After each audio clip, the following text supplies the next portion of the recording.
तो आज हम बात करेंगे यू कांट ट्रस्ट एनीवन नाम की कहानी के बारे में।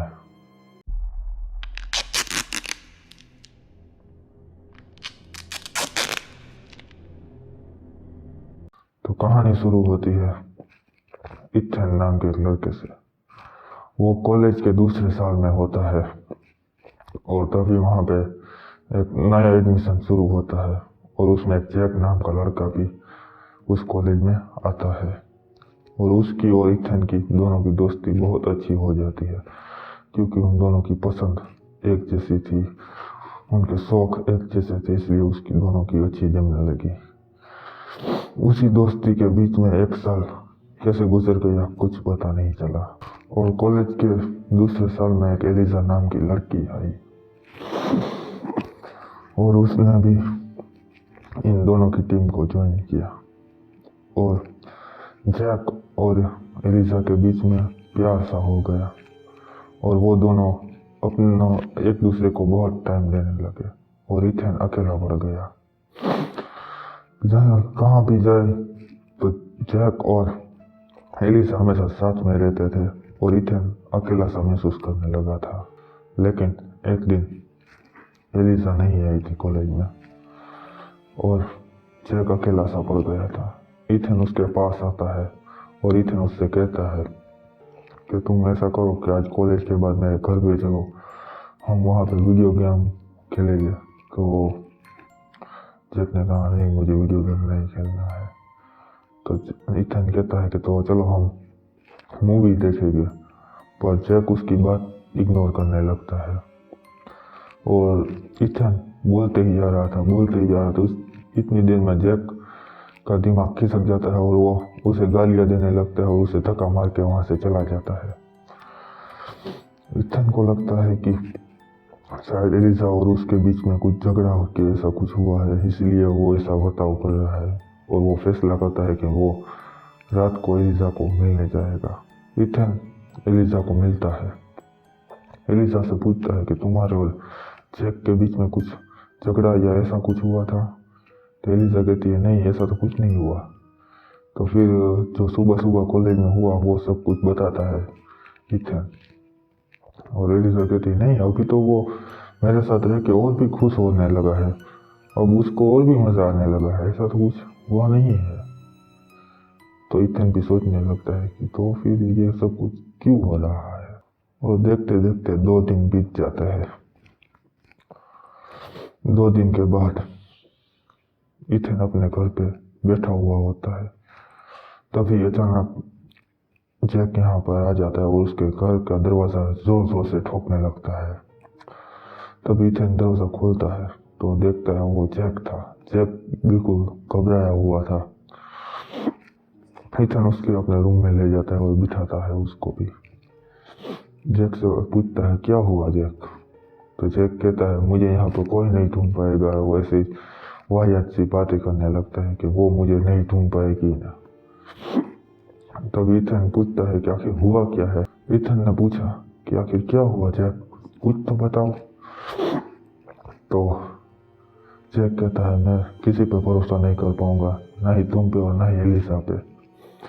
और जैक कहता है कि वो सब मुझे मार डालेंगे, एलिजा वो सब कुछ। तो इथन कहता है कि तुम अगर मुझ पे भरोसा नहीं कर पाते तो तुम पुलिस पे तो भरोसा करोगे ना। मैं अभी पुलिस को फ़ोन लगाता हूँ। तभी डोरबेल की आवाज़ आती है और एलिजा बाहर खड़ी होती है। एलिजा कहती है कि मैं आ गई जैक, और तुम चाहो तो हमारे साथ इथन भी आ सकता है। और एलिजा की आवाज़ सुनते ही जैक रोने लगता है और उसकी आँख में से जैसे कीचड़ निकल रहा हो, ऐसी कुछ काली काली चीज़ें उसकी आंखों में से निकलने लगती है। इथन ये सब कुछ देख के चौंक जाता है कि ये आखिर क्या हो रहा है। और तभी जैक अचानक से इथन को धक्का मार के बाहर भाग जाता है पीछे वाले दरवाजे से और इथन भी उसके पीछे भागने लगता है। जैक भागते भागते जंगल की तरफ भागने लगता है और इथन पुलिस को फ़ोन लगा देता है और उसे जंगल की लोकेशन दे देता है कि यहाँ पे कुछ गड़बड़ होने वाली है। इथन अभी भी भाग ही रहा होता है और पुलिस के साथ बात कर रहा होता है फ़ोन में और तभी उसके माथे में कोई रोड मारता है और इथन भी गिर जाता है बेहोश होकर। थोड़ी देर बाद इथेन की आँख खुलती है। वो पेड़ से बंधा हुआ होता है रस्सी से, और उसके बाजू में जैक भी बंधा हुआ होता है। उसके सामने 9-10 लोग खड़े होते हैं मास्क पहन के, और उसमें से एक व्यक्ति अपना मास्क उतारता है, और वो और कोई नहीं एलिसा होती है। वो जैक को किस करती है और कहती है कि तुम हमारे भगवान के लिए बलि चढ़ने जा रहे हो, तो अब तुम खुश हो जाओ। एलिसा अचानक इथेन की आंख में चाकू मार देती है, और इथेन तड़पने लगता है और चिल्लाने लगता है, मगर उसे बचाने वाला वहां पर कोई नहीं होता है। जैसे ही इथेन की आंख में चाकू लग जाता है और वो तड़पने लगता है, इसी तरह से उसकी आंखों में से भी वो काली काली और चिपचिपी सी चीज निकलने लगती है। और वो सब कुछ देख के वो 9-10 लोग जो होते हैं वो खुश हो जाते हैं और उछलने लगते हैं। और तभी जैक को कुछ हो जाता है और वो रस्सियाँ खोल के सीधा खड़ा हो जाता है। उसकी आंखें एकदम काली काली घनी हो गई थी, और वो उन 8-9 लोगों को अकेला ही मारने लगता है। और तभी इथेन भी बेहोश हो जाता है।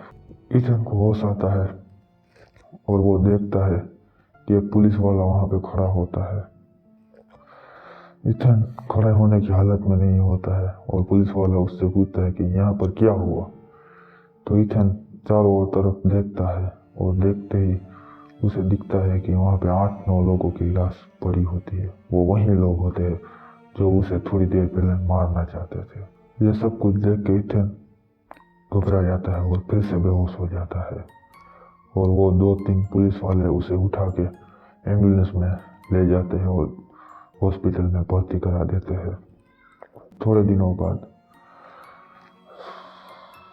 टीवी में भी न्यूज़ आने लगती है कि कॉलेज के 8-9 लोग जो बच्चे वहाँ पे पढ़ते थे वो कुछ काला जादू करते थे, और उसमें वो बच्चे मारे गए, और उसमें से एक ही बच्चा जिंदा रह पाया जिसका नाम इथेन था, और एक बच्चा लापता है अभी भी जिसका नाम जैक था। जैक आज कहाँ है किसी को नहीं पता, पर एक चीज़ है जो अभी तक लापता नहीं हुई, वो है इस चैनल का सब्सक्राइब बटन। जल्दी से दबाइए और वीडियो को लाइक कीजिए। मैं वापस आऊँगा।